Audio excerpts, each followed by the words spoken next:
I've spent the last few days watching way too many gaming showcases, and honestly, I've got mixed feelings. The last week has been absolutely packed with announcements. We had PlayStation State of Play, Summer Game Fest, the Xbox Showcase, and Nintendo Direct, all within a matter of days.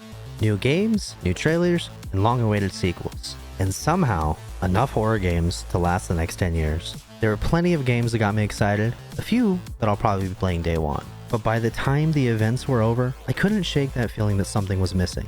Not that any of the games looked bad, not that there weren't exciting announcements, something else. We'll get into that in a minute. But first, let's talk about the games that stood out.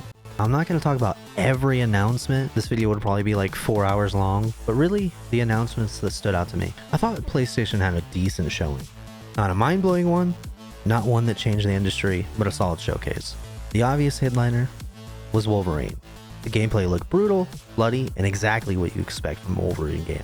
Seeing Logan take damage and heal in real time looked fantastic. Jean showing up was a nice surprise. What I appreciated most, but PlayStation didn't spend half the show talking about it. They gave us a good look at the game, confirmed the release date, and moved on. Simple and effective. Surprisingly, the game that I was most excited to see was a horror game. A game called Ill. And look, I am a complete coward when it comes to horror games. I can admit that. Ill looks absolutely horrifying. Visuals look disgusting in the best possible way. The creature design was incredible, and it might be one of the most impressive horror games I've seen in years. I'm probably going to play it. I'm probably going to regret playing it, but I'm definitely going to play it. And then they showed out the new Rayman game, and I got baited. I really thought they were going to do a Rayman 3D game, but it's just another 2D 3D adventure, which is fine. I get it. Not for me. I grew up on 1 and 2, so I'm a little biased. Overall, I am excited about that. And finally, God of War Luffy. I don't know how the hell you say it. Now, I've played God of War 2018, probably one of my favorite games of all time. I'm actually currently working my way through Ragnarok. I'm really late to it. I bought it in 2023 with my original PS5, but I think the main reason why I'm not really that excited about Luffy, I really don't know how to say it. It's really the gameplay. I mean, it just looks like God of War. I mean, that's cool, but the main reason why Ragnarok has kind of put me off so much is not because of the story. I thought the story, or so far, I think the story is really good. It's just the gameplay. I mean, it's so repetitive. Like, you just smash things and it's, ooh. So no, I'm not one of those people that is disappointed because Kratos isn't in the newest God of War. I don't care about that. It could star his wife, whatever, that's fine. But give me a story. Give me an evolution on the gameplay. But I really feel like all these gaming companies are just trying to do things that are so safe because they're afraid of failure. Which is fair because these games cost millions to make. But as I get older, I don't know. I don't have a lot of time to play games anymore. So if I'm going to invest, 25 to 40 hours into a game, I want it to feel worth it. Not just from the story aspect, but I want it to feel unique. Yeah, I don't know. PlayStation was the weakest this year, so. But then there was Summer Game Fest. It felt bigger, more games, more announcements, more trailers, and somehow even more horror games. The first game that really grabbed my attention was Alien Isolation 2. The original game was revolutionary because of the alien's AI. Back then, it felt like the creature was actually hunting. Been over a decade since that game came out, and technology has advanced so much, so I'm really curious on what a modern version of Alien Isolation will look like. Then we got Gen Atlas, formerly known as Project Robot. The game looks like Shadow Colossus mixed with giant mechs and guns. It's a pretty elevated pitch if you ask me.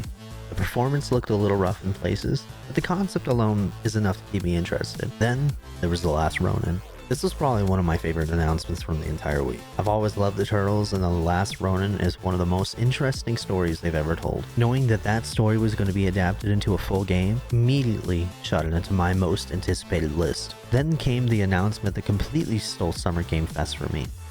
Guild Wars 3.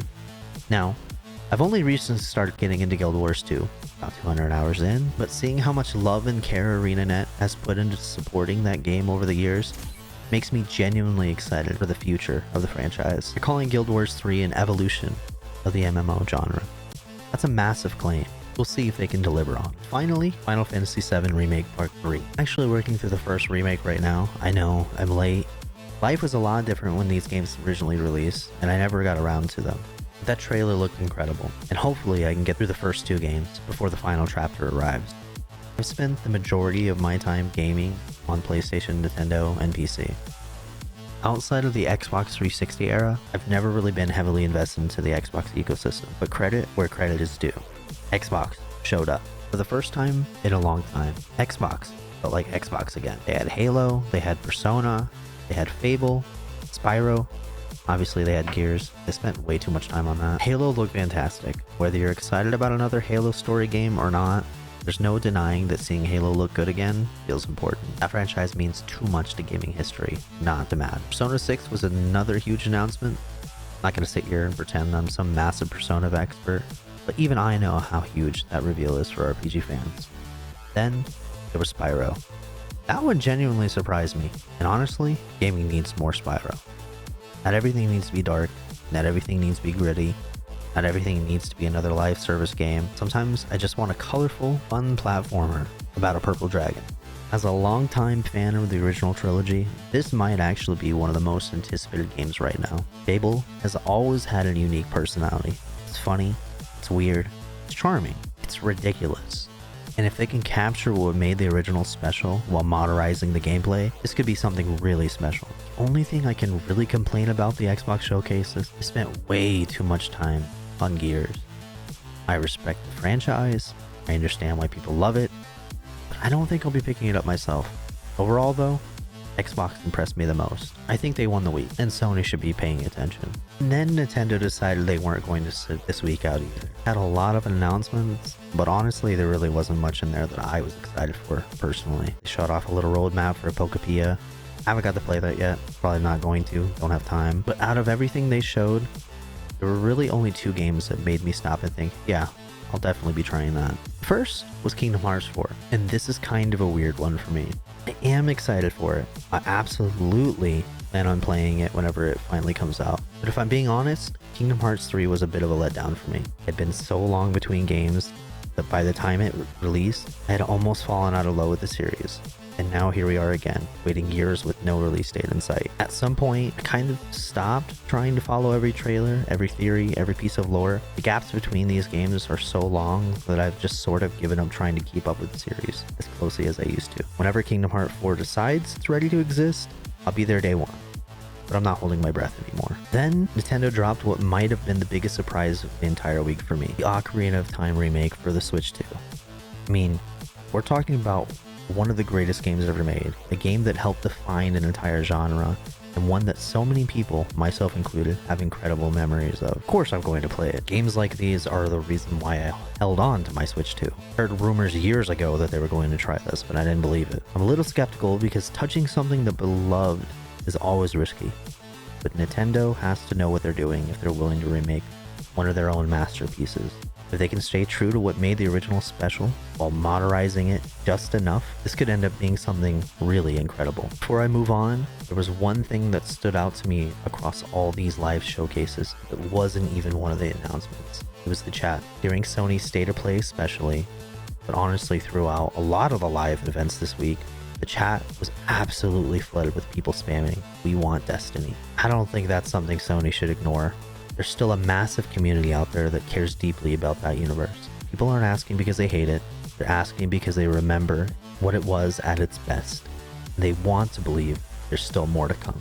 After all 4 showcases ended, I found myself thinking about something completely different. Because despite all the games I liked, despite all the announcements, despite all the trailers, I couldn't shake that feeling that gaming is missing something. And I think it's because I didn't see a single game that made me think, I need to try this brand new series. Besides ill, but I'm scared. Most of what we saw were sequels, remakes, established franchises, safe bets. And that's not necessarily a bad thing. Some of my favorite announcements were sequels. Where are the next Halo-sized moments? Where's the next Mass Effect?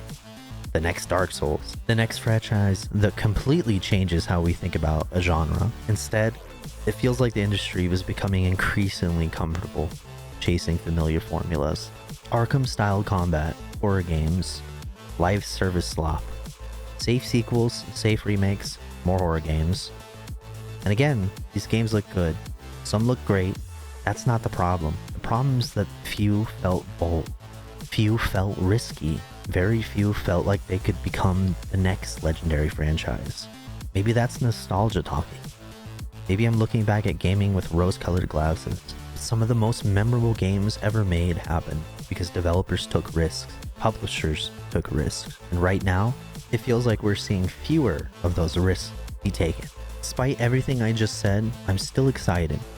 The Last Ronin, Spyro, Ill, Guild Wars 3, Fable, and assuming Nintendo doesn't somehow mess it up, an Ocarina of Time remake. But the game I'm most excited for right now, other than GTA 6, we don't even talk about that, doesn't exist, at least not yet. It's the game none of us knew about. Next game that makes everyone stop and say, okay, what is that? Because gaming has always been at its best when it's surprising. Let me know what your favorite announcement was. Did one game completely steal the show for you? Or did you feel like gaming is missing the next big leap forward? And while you're at it, let me know what you think about the whole "We Want Destiny" movement. Is there still life left in that universe? Or is it time to let it go? If you enjoyed the video, leave a like, subscribe if you're new, and I'll see you on the next one.